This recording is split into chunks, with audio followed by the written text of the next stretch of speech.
खबर तो यह वड्डी खबर मुफ्त बिजली के नाल जुड़ी हुई है। हर वर्ग नूं 600 यूनिट बिजली माफ होगी। ये वड्डी जानकारी वड्डी खबर अपने दर्शकों के नाल साझी कर रहे हैं क्योंकि PSPCL के वल्लों फाइनल सर्कुलर जारी कर दिता गया। इस दे मुताबिक SC BC BPL के लिए घोषणा पत्र जरूरी होगा। फ्रीडम फाइटरां नूं भी अपना घोषणा पत्र देना होगा। उत्थे 3 रुपए प्रति यूनिट वाली सबसिडी भी जारी रहेगी।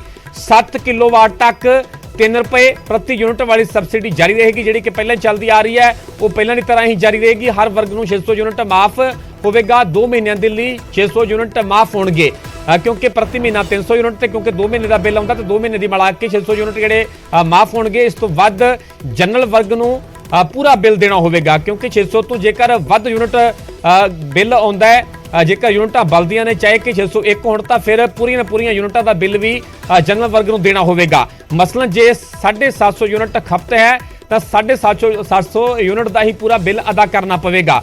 पर SC BC ते फ्रीडम फाइटरां दे लई 600 यूनिट पूरी तरह माफ होणगे। SC BC BPL ते फ्रीडम फाइटरां नूं आमदन का ब्यौरा देना पवेगा।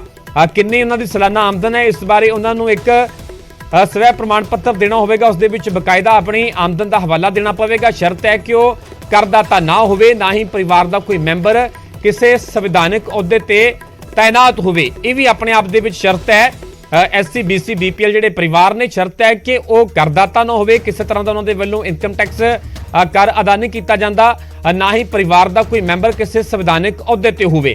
परिवार का कोई मैंबर रैगूलर सरकारी मुलाजम भी नहीं होना चाहिए, ये शर्तां भी ने। परिवार का कोई मैंबर डॉक्टर इंजीनियर वकील भी नहीं होना चाहिए। इस दे नाल ही अहम खबर यह भी है कि बिजली के 3 रुपए सबसिडी पहला वांग ही जारी रहेगी जो पिछली चन्नी सरकार के वल्लों दिती गई सी। इस खबर ते होर विस्तार दे नाल पूरे समझण दे लई होर जानकारी सीधा रुख करदे साडे सहयोगी चंडीगढ़ तो पंकज कपाही जुड़ चुके ने। पंकज, PSPCL दे वल्लों फाइनल सर्कुलर जारी कर दिता गया। विस्तार दे नाल समझना चाहांगे कि आखिरकार इस दे विच किस नूं राहत मिलेगी तां किस नूं राहत दे किते ना किते ब्रेक भी लग सकती है जेकर 600 यूनिट तो वध जेकर उन्हां दे वल्लों बिजली खपत की जाती है। विस्तार दे नाल समझाओ।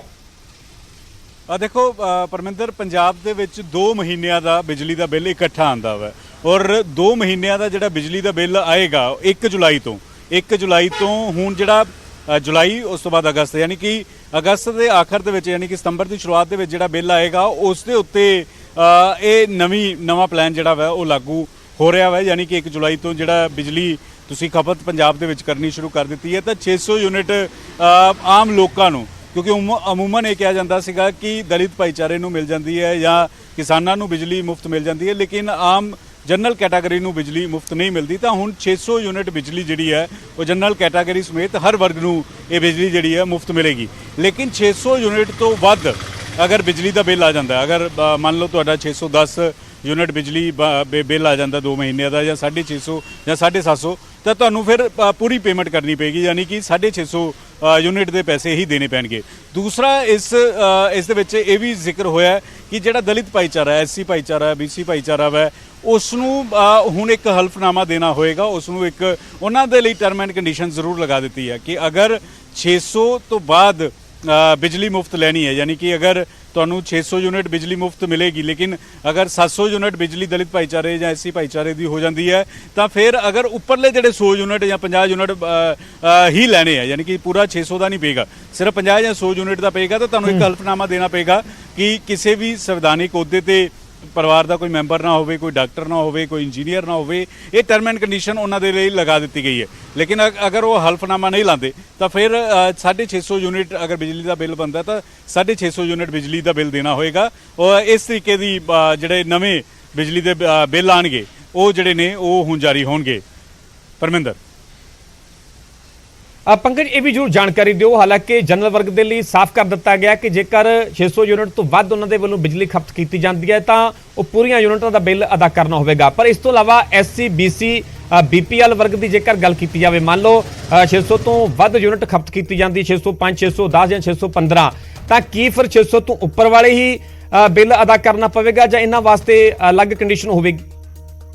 देखो, अगर हल्फनामा दे देंगे, अगर बिजली बोर्ड नूं ये हल्फनामा दे देंगे कि असी इनकम टैक्स की अदायगी दे विच नहीं आते, साडे घर दे विच कोई भी SC BC भाईचारा जिहड़ा वै उस दे विच कोई डॉक्टर कोई इंजीनियर नहीं है, यानी कि कहने का मतलब ये है ਕਿ ਅਗਰ ਗਰੀਬੀ ਰੇਖਾ ਤੋਂ ਥੱਲੇ ਹੈ ਔਰ ਉਹਨਾਂ ਨੂੰ ਇਹ ਸਿਰਫ ਉੱਪਰਲੇ 50 ਜਾਂ 100 ਯੂਨਿਟ ਜਾਂ 10 ਯੂਨਿਟ ਦੇ ਪੈਸੇ ਦੇਣੇ ਪੈਣਗੇ। ਲੇਕਿਨ ਅਗਰ ਕੋਈ ਸੰਵਿਧਾਨਿਕ ਅਹੁਦੇ ਤੇ ਮੰਨ ਲਓ ਅਗਰ ਕੋਈ ਸਰਪੰਚ ਹੈ, ਪੰਚ ਹੈ ਜਾਂ ਐਮਐਲਏ ਹੈ ਜਾਂ ਕੋਈ ਮੰਤਰੀ ਹੈ ਦਲਿਤ ਭਾਈਚਾਰੇ ਤੋਂ, ਤਾਂ ਉਸ ਦਾ ਬਿਜਲੀ ਦਾ ਬਿੱਲ ਜਿਹੜਾ ਵੈ ਉਹਨੂੰ ਫਿਰ 600 ਵਾਟ ਤੋਂ ਅਗਰ ਜਿੰਨੇ ਯੂਨਿਟ ਆਣਗੇ ਤਾਂ ਉਹਨਾਂ ਨੂੰ ਸਾਰੀ ਪੇਮੈਂਟ ਦੇਣੀ ਹੋਏਗੀ।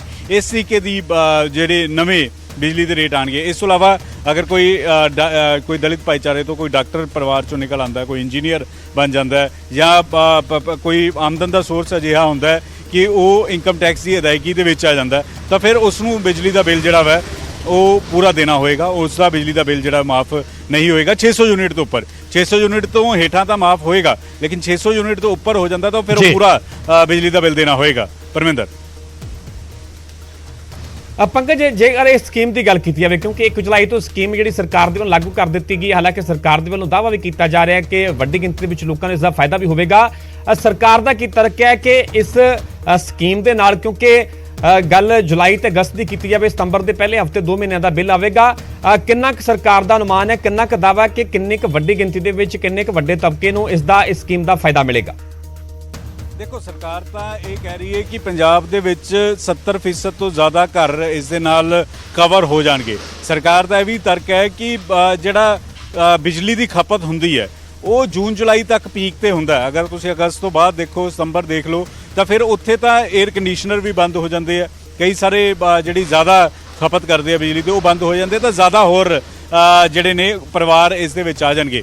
ਇਸ ਦਾ 600 ਯੂਨਿਟ ਨੂੰ ਲੈ ਕੇ ਸਰਕਾਰ ਦਾ ਇਹ ਵੀ ਤਰਕ ਹੈ ਕਿ ਇਸ ਦੇ ਨਾਲ ਲੋਕ ਇਹ ਵੀ ਸੋਚਣਗੇ, ਲੋਕਾਂ ਦੇ ਮਨ ਦੇ ਵਿੱਚ ਇਹ ਵੀ ਬੈਠੇਗਾ ਕਿ ਕਈ ਵਾਰ ਲੋਕ ਲਾਪਰਵਾਹੀ ਵਰਤ ਲੈਂਦੇ ਨੇ ਕਿ ਬਿਜਲੀ ਪੱਖਾ ਚੱਲਣ ਦਿਓ ਜਾਂ ਕੂਲਰ ਏਸੀ ਚੱਲਣ ਦਿਓ ਅਗਰ ਕਮਰੇ ਦੇ ਵਿੱਚ ਕੋਈ ਨਹੀਂ ਵੀ ਬੈਠਾ। ਲੇਕਿਨ ਅਗਰ 600 ਯੂਨਿਟ ਤੋਂ ਥੱਲੇ ਰੱਖਣਾ ਹੋਏਗਾ, ਧਿਆਨ ਰੱਖਣਾ ਹੋਏਗਾ, ਤਾਂ ਫਿਰ ਉਹਨਾਂ ਨੂੰ ਇਹ ਵੀ ਲਾਪਰਵਾਹੀ ਵੀ ਨਹੀਂ ਵਰਤਣਗੇ ਕਿ ਬਿਜਲੀ ਪੱਖਾ ਬੰਦ ਕਰਨਾ ਪਏਗਾ, ਨਹੀਂ ਤਾਂ 600 ਯੂਨਿਟ ਤੋਂ ਉੱਪਰ ਹੋ ਗਿਆ ਤਾਂ ਸਾਰਾ ਬਿਜਲੀ ਦਾ ਬਿੱਲ ਅਦਾ ਕਰਨਾ ਪਏਗਾ। ਇਸ ਕਰਕੇ ਵੀ ਇਹ ਕੈਟਾਗਰੀ ਜਿਹੜੀ ਉਹ ਰੱਖੀ ਗਈ ਹੈ। ਦੂਸਰਾ ਇਹ ਵੀ ਹੈ ਕਿ ਦਲਿਤ ਭਾਈਚਾਰੇ 'ਚੋਂ ਬਹੁਤ ਸਾਰੇ ਅਜਿਹੇ ਲੋਕ ਹੁੰਦੇ ਨੇ ਜਿਹੜੇ ਉਹਨਾਂ ਦੀ ਆਮਦਨ ਸਹੀ ਹੁੰਦੀ ਹੈ, ਉਹ ਡਾਕਟਰ ਹੁੰਦੇ, ਇੰਜੀਨੀਅਰ ਹੁੰਦੇ, ਪੰਚ ਹੁੰਦੇ, ਸਰਪੰਚ ਹੁੰਦੇ ਨੇ, ਉਹ ਆਪਣਾ ਖਰਚਾ ਕਰ ਸਕਦੇ ਨੇ। ਇਸ ਕਰਕੇ ਵੀ ਇਹ ਕੰਡੀਸ਼ਨ ਜਿਹੜੀ ਹੈ ਉਹ ਸਰਕਾਰ ਵੱਲੋਂ ਰੱਖੀ ਗਈ ਹੈ ਕਿ ਅਗਰ ਇਸ ਤਰੀਕੇ ਦਾ ਜੇਕਰ ਤੁਸੀਂ ਸਰਪੰਚ ਹੋ, ਪੰਚ ਹੋ, ਡਾਕਟਰ ਹੋ, ਇੰਜੀਨੀਅਰ ਹੋ ਜਾਂ ਤੁਹਾਡਾ ਸੋਰਸ ਆਫ ਇਨਕਮ ਟੈਕਸ ਦੀ ਅਦਾਇਗੀ ਦੇ ਵਿੱਚ ਆਉਂਦਾ, ਤਾਂ ਤੁਹਾਨੂੰ ਵੀ ਫਿਰ ਉਹ ਜਨਰਲ ਕੈਟਾਗਰੀ ਦੀ ਤਹਿਤ ਹੀ ਬਿਜਲੀ ਦਾ ਬਿੱਲ ਜਿਹੜਾ ਭਰਨਾ ਹੋਏਗਾ। ਪਰਮਿੰਦਰ ਪੰਗੇ ਨਾਲ ਹੀ ਸਰਕੂਲਰ ਦੇ ਵਿੱਚ ਇਹ ਵੀ ਜ਼ਿਕਰ ਕੀਤਾ ਗਿਆ ਜਿਹੜੀ 3 ਰੁਪਏ ਪ੍ਰਤੀ ਯੂਨਿਟ ਵਾਲੀ ਸਬਸਿਡੀ ਹੈ, ਇਹ ਵੀ ਵਿਸਥਾਰ ਦੇ ਨਾਲ ਸਮਝਾਓ ਕਿ ਆਖਿਰਕਾਰ ਇਹ ਸਬਸਿਡੀ ਕਿਸ ਵਰਗ ਨੂੰ ਮਿਲ ਰਹੀ ਹੈ, ਕਦੋਂ ਤੋਂ ਮਿਲ ਰਹੀ ਹੈ, ਜਿਹੜਾ ਕਿ ਅੱਗੇ ਵੀ ਜਾਰੀ ਰੱਖਣ ਦਾ ਫੈਸਲਾ ਲਿਆ ਗਿਆ ਸਰਕਾਰ ਵੱਲੋਂ? ਦੇਖੋ, ਇਹ ਜਦੋਂ ਚਰਨਜੀਤ ਸਿੰਘ ਚੰਨੀ ਮੁੱਖ ਮੰਤਰੀ ਬਣੇ ਸੀ ਤਾਂ ਉਹਨਾਂ ਨੇ ਬਿਜਲੀ ਦੀਆਂ ਦਰਾਂ ਘਟਾਈਆਂ ਸੀ। ਉਹਨਾਂ ਨੇ ਇਹ ਦਰਾਂ ਜਿਹੜੀਆਂ ਉਹ ਘਟਾ ਦਿੱਤੀਆਂ ਗਈਆਂ ਸੀਗੀਆਂ। ਤਾਂ ਹੁਣ ਉਸੇ ਨੂੰ ਅੱਗੇ ਵਧਾਉਂਦੇ ਹੋਏ ਕਿ ਲੋਕਾਂ ਨੂੰ ਅਜਿਹਾ ਨਾ ਹੋਵੇ, ਕਈ ਵਾਰ ਹੁੰਦਾ ਹੈ ਕਿ ਜਿਹੜੇ ਅਫਸਰ ਹੁੰਦੇ ਆ ਇੱਧਰੋਂ ਪੈਸਾ ਬਚਾ ਕੇ ਦੂਜੇ ਪਾਸੋਂ ਜਨਤਾ ਤੋਂ ਵਸੂਲ ਕਰ ਲੈਂਦੇ ਆ। ਤਾਂ ਸਰਕਾਰ ਦਾ ਇਹ ਤਰਕ ਹੈ ਕਿ ਜਿਹੜਾ 3 ਰੁਪਏ ਰੇਟ ਹੈ ਉਹ ਉਸੇ ਹਿਸਾਬ ਦੇ ਨਾਲ ਜਾਰੀ ਰਹੇਗਾ, ਉਸ ਨੂੰ ਵਧਾਇਆ ਨਹੀਂ ਜਾ ਰਿਹਾ, ਉਸ ਨੂੰ ਹੋਰ ਉੱਪਰ ਨਹੀਂ ਲਿਆਇਆ ਜਾ ਰਿਹਾ। ਔਰ ਇਸ ਗੱਲ ਦਾ ਜ਼ਿਕਰ ਵੀ ਇਸ ਦੇ ਵਿੱਚ ਕੀਤਾ ਗਿਆ ਹੈ ਤਾਂ ਕਿ ਲੋਕਾਂ ਨੂੰ ਇਸ ਦੇ ਬਾਰੇ ਵੀ ਜਾਣਕਾਰੀ ਜਿਹੜੀ ਉਹ ਮਿਲ ਸਕੇ।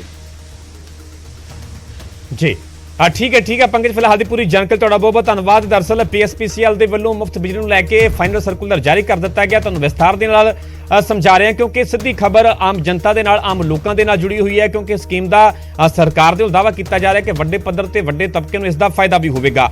ਇਸ ਦੇ ਵਿੱਚ ਬਿਲਕੁਲ ਸਾਫ਼ ਕੀਤਾ ਗਿਆ ਕਿ ਹਰ ਵਰਗ ਨੂੰ 2 ਮਹੀਨਿਆਂ ਦੇ ਮਿਲਾ ਕੇ, ਕਿਉਂਕਿ ਪੰਜਾਬ ਦੇ ਵਿੱਚ 2 ਮਹੀਨੇ ਦਾ ਇਕੱਠਾ ਮਿਲ ਕੇ ਬਿੱਲ ਆਉਂਦਾ ਹੈ, 600 ਯੂਨਿਟ ਜਿਹੜਾ ਬਿੱਲ ਆ ਉਹ ਮਾਫ ਹੋਵੇਗਾ। 2 ਮਹੀਨਿਆਂ ਦੇ ਲਈ 600 ਯੂਨਿਟ ਮਾਫ ਹੋਣਗੇ। ਤੁਹਾਨੂੰ ਇੱਕ ਇੱਕ ਕਰਕੇ ਬਕਾਇਦਾ ਵਿਸਥਾਰ ਦੇ ਨਾਲ ਦੱਸ ਰਹੇ ਹਾਂ। ਜਨਰਲ ਕੈਟਾਗਰੀ ਦੀ ਗੱਲ ਕੀਤੀ ਜਾਵੇ ਤਾਂ 600 ਪਲੱਸ ਪੂਰਾ ਬਿੱਲ ਭਰਨਾ ਹੋਵੇਗਾ। ਜੇਕਰ ਤੁਹਾਡੀਆਂ ਯੂਨਿਟਾਂ 600 ਤੋਂ ਪਲੱਸ ਬਲਦੀਆਂ ਨੇ, ਚਾਹੇ 1 2 ਜਿੰਨੀਆਂ ਵੀ ਵੱਧ ਹੁੰਦੀਆਂ ਨੇ, ਤਾਂ ਪੂਰੇ ਦਾ ਪੂਰਾ ਤੁਹਾਨੂੰ ਬਿੱਲ ਅਦਾ ਕਰਨਾ ਪਵੇਗਾ। ਜਨਰਲ ਕੈਟਾਗਰੀ ਲਈ ਤੁਹਾਨੂੰ ਅਸੀਂ ਇਹ ਦੱਸ ਰਹੇ ਹਾਂ ਕਿਉਂਕਿ ਜੇਕਰ ਤੁਹਾਡੀਆਂ ਯੂਨਿਟਾਂ 2 ਮਹੀਨੇ ਦੀਆਂ ਮਿਲਾ ਕੇ 600 ਯੂਨਿਟ ਤੱਕ ਬਲਦੀਆਂ ਨੇ, ਤੁਹਾਨੂੰ ਜਨਰਲ ਕੈਟਾਗਰੀ ਦੀ ਹੋ ਚਾਹੇ ਤੁਹਾਨੂੰ ਕੋਈ ਵੀ ਬਿੱਲ ਅਦਾ ਨਹੀਂ ਕਰਨਾ ਪਵੇਗਾ। ਜੇ ਜਨਰਲ ਕੈਟਾਗਰੀ ਦੇ ਵਿੱਚ 600 ਯੂਨਿਟ ਤੋਂ ਵੱਧ ਯੂਨਿਟਾਂ ਬਲਦੀਆਂ ਨੇ ਤਾਂ ਫਿਰ ਤੁਹਾਨੂੰ ਪੂਰੀਆਂ ਯੂਨਿਟਾਂ ਦਾ ਬਿੱਲ ਹੀ ਭਰਨਾ ਪਵੇਗਾ। ਜਨਰਲ ਕੈਟਾਗਰੀ ਤੁਹਾਨੂੰ ਦੱਸ ਰਿਹਾ ਕਿਉਂਕਿ 600 ਯੂਨਿਟ ਤੱਕ ਦਾ ਜ਼ੀਰੋ ਬਿੱਲ ਆਵੇਗਾ। ਜਨਰਲ ਕੈਟਾਗਰੀ ਵਾਸਤੇ ਵੀ ਇਹ ਸਕੀਮ ਦਾ ਸਿੱਧੇ ਤੌਰ ਤੇ ਫਾਇਦਾ ਹੋਵੇਗਾ। ਨਾਲ ਤੁਹਾਨੂੰ ਇੱਕ ਮਸਲਨ ਦੱਸ ਰਹੇ ਹਾਂ, ਇੱਕ ਮਿਸਾਲ ਦੇ ਤੌਰ ਤੇ ਜੇਕਰ ਦੇਖਿਆ ਜਾਵੇ, ਮੰਨ ਲਓ ਜਨਰਲ ਕੈਟਾਗਰੀ ਦੇ ਵਿੱਚ 2 ਮਹੀਨੇ ਦੀਆਂ ਤੁਹਾਡੀਆਂ ਯੂਨਿਟਾਂ ਬਲ ਜਾਂਦੀਆਂ ਨੇ 750 ਯੂਨਿਟ, ਪਰ ਤੁਹਾਨੂੰ ਫਿਰ 750 ਦੀਆਂ 750 ਯੂਨਿਟ ਦਾ ਬਿੱਲ ਭਰਨਾ ਪਵੇਗਾ। ਫਿਰ ਇਸ ਦੇ ਵਿੱਚ ਮੁਫਤ ਬਿਜਲੀ ਵਾਲੀ ਕੋਈ ਵੀ ਰਾਹਤ ਨਹੀਂ ਮਿਲੇਗੀ। ਜਿਸ ਤੋਂ ਸਾਫ਼ ਹੈ ਕਿ ਜਨਰਲ ਕੈਟਾਗਰੀ ਦੀ ਗੱਲ ਕੀਤੀ ਜਾਵੇ ਤਾਂ 600 ਯੂਨਿਟ ਤੱਕ ਹੀ ਤੁਹਾਨੂੰ ਇਹ ਮੁਫਤ ਬਿਜਲੀ ਵਾਲੀ ਰਾਹਤ ਮਿਲੇਗੀ। ਜੇਕਰ 600 ਯੂਨਿਟ ਤੋਂ ਉੱਪਰ ਯੂਨਿਟਾਂ ਬਲਦੀਆਂ ਨੇ ਫਿਰ ਤੁਹਾਨੂੰ ਪੂਰੀਆਂ ਦੀਆਂ ਪੂਰੀਆਂ ਯੂਨਿਟਾਂ ਦਾ ਬਿੱਲ ਅਦਾ ਕਰਨਾ ਪਵੇਗਾ।